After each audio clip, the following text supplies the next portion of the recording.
Hello dear students, friends, welcome. இந்த வீடியோவில் +2 மாணவர்களுக்கான மிக முக்கியமான அப்டேட் பார்க்க போகிறோம். இன்றைக்கி தமிழகத்தில் +2 மாணவர்களுக்கு 9:30க்கு ரிசல்ட்ஸை பப்ளிஷ் பண்ண போகிறாங்க. ஸோ எல்லா ஸ்டூடெண்ட்ஸும் எதிர்பார்த்து இருக்கீங்க. எல்லா மாணவ மாணவிகளுக்கும் நீங்கள் எதிர்பார்த்த மதிப்பெண் வரணும். எல்லாம் ப்ரே பண்ணுங்கள், நாங்களும் ப்ரே பண்ணுறோம். ரிசல்ட்ஸ் எல்லாம் பாசிட்டிவாக வரும். ஸோ மிக முக்கியமாக இந்த அப்டேட் என்னென்னு பார்த்தீங்கன்னா, +2 ரிசல்ட்ஸ் வந்ததுக்கு பிறகு ஸ்டூடெண்ட்ஸ் என்ன பண்ணணும்? கண்டிப்பாக ஸ்டூடெண்ட்ஸ் இந்த விஷயங்களை ஃபாலோ பண்ணுங்கள்.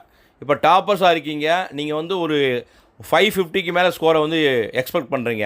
உங்களுடைய டோட்டல் மார்க்ஸ் குறையுது. அடுத்து சென்டம் எடுக்கக்கூடிய மாணவ மாணவிகள் உங்களுடைய அஃபீஷியல் ஆன்சர்லாம் செக் பண்ணியிருப்பீங்க. ஒரு சில மார்க்ஸ் குறையுது. அதே மாதிரி பாஸ் பண்ணால் போதும் அப்படின்னு நினைக்கக்கூடிய அந்த கலர் ஒரு சில சப்ஜெக்டில் ஃபெயில் ஆகிறீங்க. நீங்களும் அஃபீஷியல் ஆன்சருக்கு செக் பண்ணி ஸோ நம்ம பாஸ் ஆயிடுவோம் அப்படின்னு எதிர்பார்ப்பில் இருக்கீங்க. ஸோ இந்த 3 கேட்டகரி ஸ்டூடெண்ட்ஸ் என்ன பண்ணணும்டா, இப்போ ரிசல்ட்ஸ் வந்த பிறகு தேர்வுத்துறை என்ன செய்வாங்கண்டா, ஸ்கேன் காப்பிக்கு ரீவேல்யூஷன் ரீடோட்டல் பண்ணுறதுக்குரிய டேட்டு, ஒவ்வொரு சப்ஜெக்ட்டுக்கும் எவ்வளோ ஃபீஸ் அப்படிங்கிற ஒரு டீட்டெயிலாக அஃபீஷியல் அப்டேட் கொடுப்பாங்க. கொடுத்ததுக்கு பிறகு நீங்கள் உங்களுடைய பள்ளிகளில் நீங்கள் என்ன செய்யலாம், இதை அப்ளை பண்ணிக்கலாம். கண்டிப்பாக நீங்கள் ஸ்கேன் காப்பி வாங்குங்க. ஸ்கேன் காப்பி வாங்கிட்டு உங்களுடைய டோட்டலில் ஒவ்வொரு சப்ஜெக்ட்லேயுமே நிறைய வேரியேஷன் இருக்குது, மதிப்பெண் குறையுது, நம்ம பாஸ் ஆகணும்னு நினச்சோம், ஏன் பாஸ் ஆகலை அப்படி நீங்கள் பேப்பர் ஸ்கேன் காப்பி வாங்கினதுக்கு பிறகு ரீவேல்யூஷன் அப்ளை பண்ணலாம், ரீடோட்டலும் அப்ளை பண்ணலாம். கண்டிப்பாக நிறைய வேரியேஷன் இருந்தால் கண்டிப்பாக உங்களுக்கு நல்ல ரிசல்ட்ஸ் வரும். கவலைப்படாதீங்க. இதை மட்டும் நீங்கள் தயவு செய்து பண்ணணும். அசால்ட்டாக இருந்துடாதீங்க. ஒவ்வொரு பேப்பருக்கும் மினிமம் பார்த்தீங்கன்னா ஒரு 200 250 ரூபாயிலேருந்து ஒவ்வொரு சப்ஜெக்ட்டுக்கும் சின்ன சின்ன வித்தியாசங்கள் வரும். நம்ம எவ்வளோ செலவு பண்ணுறோம்.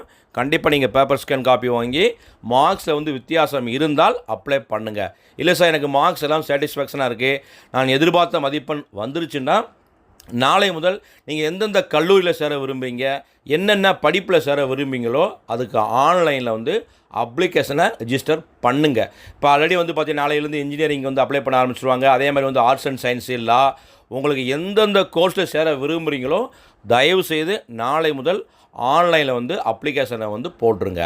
ஸோ எல்லா ஸ்டூடெண்ட்ஸுக்கும் ரிசல்ட்ஸ் சூப்பராக வரும். இந்த அப்டேட் பிடிச்ச லைக் பண்ணுங்கள், மறக்காமல் இந்த வீடியோ ஃப்ரெண்ட்ஸுக்கும் ஷேர் பண்ணுங்கள். All the best. தேங்க்யூ.